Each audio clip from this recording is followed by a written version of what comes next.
Welcome back, lawn lovers. BW here again. I planted my front lawn in fall 2018 with 70% Perennial Ryegrass seed and 30% Kentucky Bluegrass seed. That percentage was said to be able to create and maintain the same percentage of the two types of grasses for at least 5 years. So it's been 5 years, and the percentage of Perennial Ryegrass has been declining. Those of you following my lawn care channel know I live in a northern climate that is unfavorable for growing perennial ryegrass. The winters here are a little too cold, so it's not considered a permanent grass for this area. I don't think I've lost very much perennial ryegrass to the winter cold, but I have lost some of it to snow mold damage. It's much more susceptible to snow mold than Kentucky bluegrass.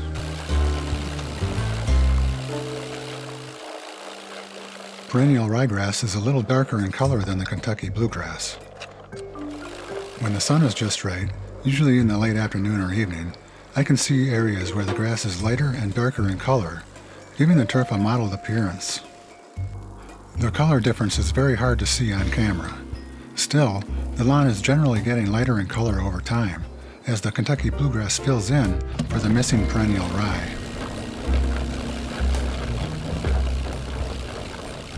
Instead of killing the lawn and starting over, I decided to give overseeding a try. Perennial ryegrass germinates and establishes very quickly. That's one of the reasons it's used so frequently for overseeding southern golf courses over the winter months.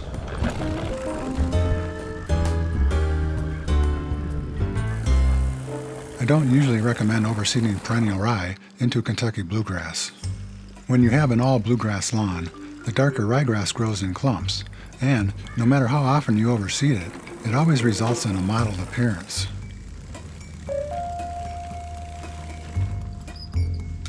Since my mostly perennial ryegrass lawn currently has a slightly mottled appearance from the loss of some perennial ryegrass, I'm hoping I can infuse it with enough new perennial ryegrass to give it a somewhat more uniform appearance.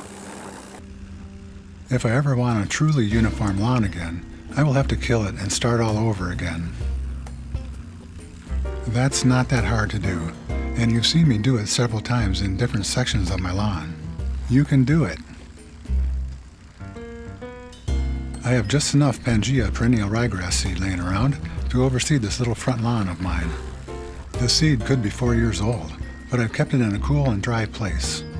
I still expect to get at least 50% germination, maybe up to 60 or 65%.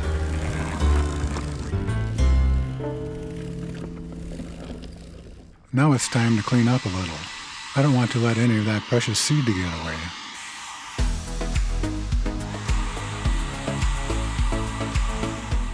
Or very much of it to grow in the rock mulch near the house.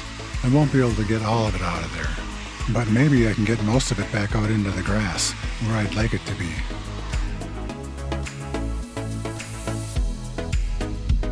After spreading the seed, I need to work it down into the grass to contact the soil for good germination.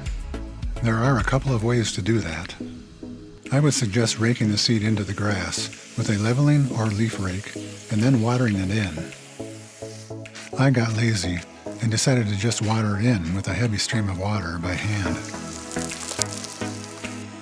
I did this every afternoon for 2 weeks unless it rained. After that, the weather provided enough moisture and cool enough temperatures to keep the seed and seedlings moist for me.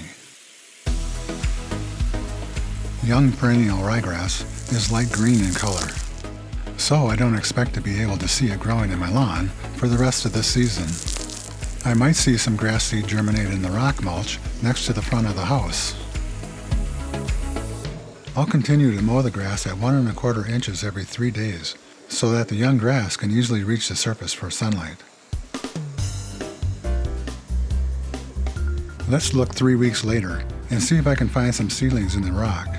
Unfortunately, I just mowed and got some lawn clippings in the rock, but let's see if I can find any seedlings anyway.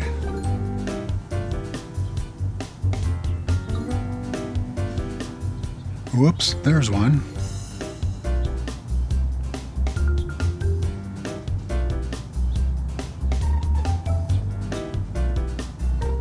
And there's one. Here. Here.